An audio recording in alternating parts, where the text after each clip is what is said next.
This update is brought to you by Movement. First, they revolutionized the watch industry, and now they've also got designer quality sunglasses without the designer price. You can get 15% off with free shipping and free returns. Just visit mvmt.com/theknow. Welcome to The Know, I'm Ashley, and Ubisoft isn't the only publisher out there that's pretty happy Rockstar's Red Dead Redemption 2 got pushed out of this fall. Apparently, Electronic Arts is also pretty thrilled about the delay. In their investor call last week, CFO Blake Jorgensen said that the game's new window provides a little bit of opportunity for EA and the industry in general. Jorgensen also went on to say that they're not too daunted by Red Dead Redemption 2 possibly competing with titles they're planning on dropping next spring, saying, "Think back to Grand Theft Auto 5 when it came out, and what we actually found is it grows the overall market. It drives console sales. Oftentimes, many of those titles get bundled to help drive or reduce the price of a console for the consumer, and it drives excitement in the marketplace. And we like that. It benefits the consumer and it benefits us because it generates a lot of buzz around games." But one of the more interesting parts of EA's investor call is that they confirmed officially the development of the next version of one of their biggest franchises, the Battlefield series. Speaking about the company's upcoming plans, CEO Andrew Wilson said that the next great game in the Battlefield franchise will be released in 2018, which, again, not too big of a surprise. That also matches the timeline the company gave late last year when they indicated that Star Wars Battlefront 2 would fill in the gap for them in 2017. And considering how Battlefield 1 is now reportedly up to 21 million players, huge step up for that series. I think the Battlefield before that was maybe 15 million, so huge jump in success. You'd think they'd want to get the next one out ASAP. The big question is, what are they going to call it? Battlefield 2? Battlefield 5? Battlefield year? We'll see. Did the fallout from the dumpster fire known as Pokemon Go Fest cause Niantic to possibly rethink their next live event? Earlier, they said they still had them planned, but this might actually be the case, judging by a new blog post from Niantic. The company just announced that they're going to be delaying some of their upcoming Safari Zone events in Europe.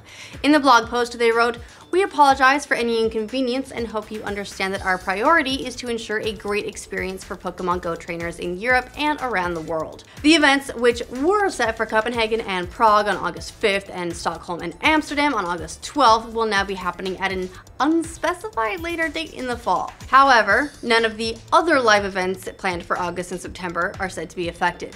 As a special treat, they will be unleashing rare Pokemon on Europe instead. Hopefully people can actually catch them this time. The PUBG community was mad about a recent stream sniping ban in Battlegrounds, the latest in a string of less than favorable PR hits the game's taken in recent weeks. However, developer Bluehole and PlayerUnknown himself, Brendan Green, are responding to the uproar over the ban, which many in the community felt was undeserved. PlayerUnknown tweeted a statement over the weekend saying that having looked at the data, the player was lobby hopping in order to get into the same game as the streamer. Of course, players argued back that stream sniping still shouldn't be a bannable offense because, well, the streamers are broadcasting their location and giving everyone else an edge.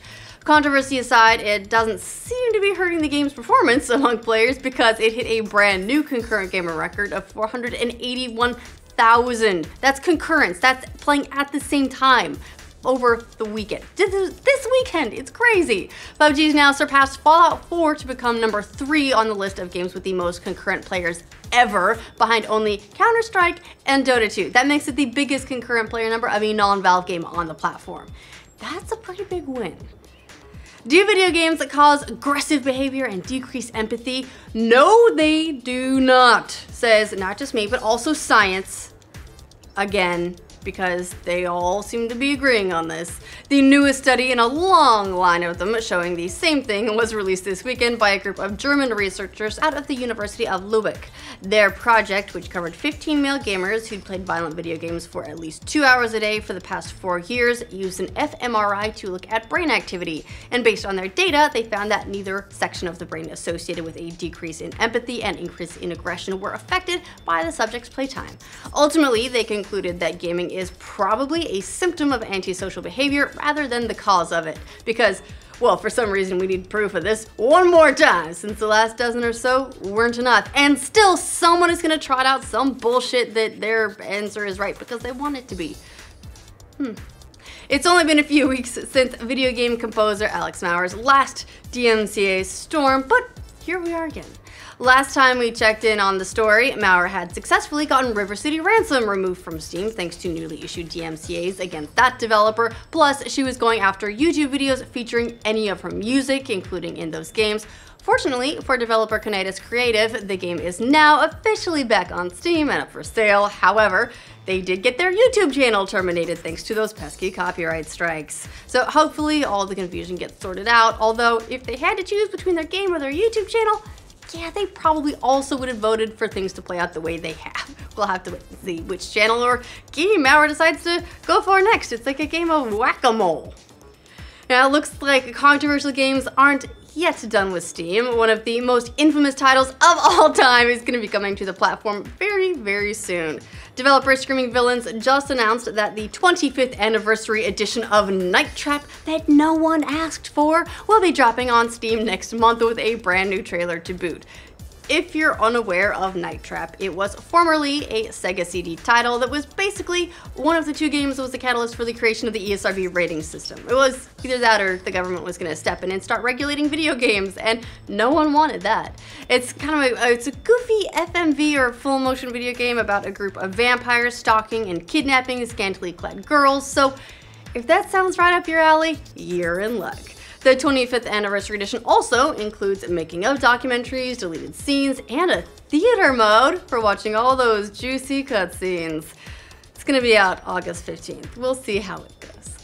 AMD's solution to Nvidia's GTX 1070 and 1080 are on the way, with prices and versions finally revealed. AMD just announced the prices for their upcoming cards, the Radeon RX Vega 64 and the Radeon RX Vega 56 at SIGGRAPH 2017.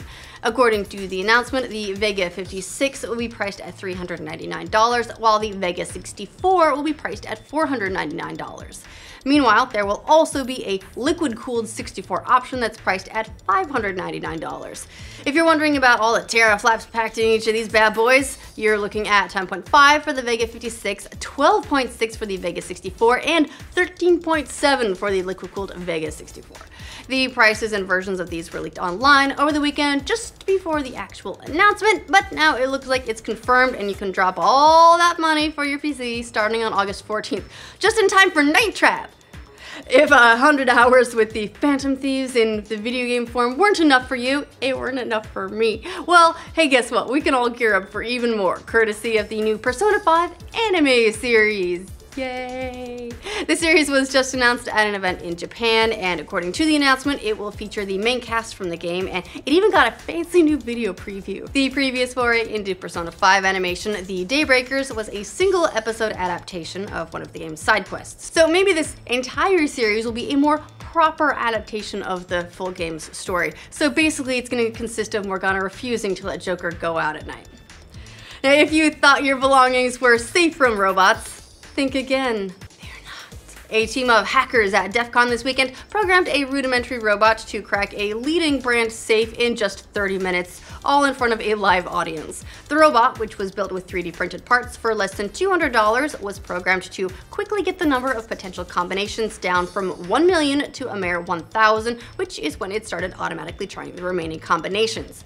The way it does the reduction is by measuring the size of one of the dials and finding the last number as soon as possible, thus limiting the amount of other combinations. So at this point, it seems like your safest bet is probably to hide your valuables up on a high shelf, the top of a bunch of stairs, because robots aren't great with stairs just yet. If you thought your local comic book shop games of Magic the Gathering got heated, you should have seen the way they throw down in Minnesota. A local Fox outlet in St. Cloud reports that one not-so-friendly match of the card game got so heated that it led to one of the players being stabbed in the face and neck 7 times after the two argued. So, you thought it was gonna be funny? It's not. A dude got stabbed. Fortunately, if there is a fortunately in all of this, the attacker was arrested and the victim was treated for non-life-threatening injuries. He's gonna be okay. Was it because someone pulled out an Ancestral Recall, Black Lotus, Blue Eyes? Oh wait, that last one's not a magic card. But I remember seeing the Black Lotus in a shop when I was young and I wanted to buy it, but it was $700. Boy, I wish I'd had $700 then, right? Anyway, that's all the news we have for you today. Welcome back from the weekend. You're all caught up. To make sure you get all the news from every corner of the internet every single day, make sure you like this video, leave us a comment letting us know what your favorite story is, and if you're new to this channel, subscribe to the Know. Shout out to Movement for sponsoring this update. We've shown you their watches before, and now they're also here to shield your eyes from the sun in serious style without the serious price. Movement sunglasses start at just $70. If you are shopping for these in a store, you could expect it to be paying upwards of $200. Plus, you can pick and choose upgrades when you want them, like polarized lenses, so you get just the right ones. These are high quality premium acetate frames too. There's no cheapo plastic, and there are tons of styles to choose from, so you get the sunglasses that suit you. If you want to give them a try, you can get 50% off your purchase, so you save even more, plus free shipping and free returns if you decide they're not for you. To get it, visit mvmt.com/theknow.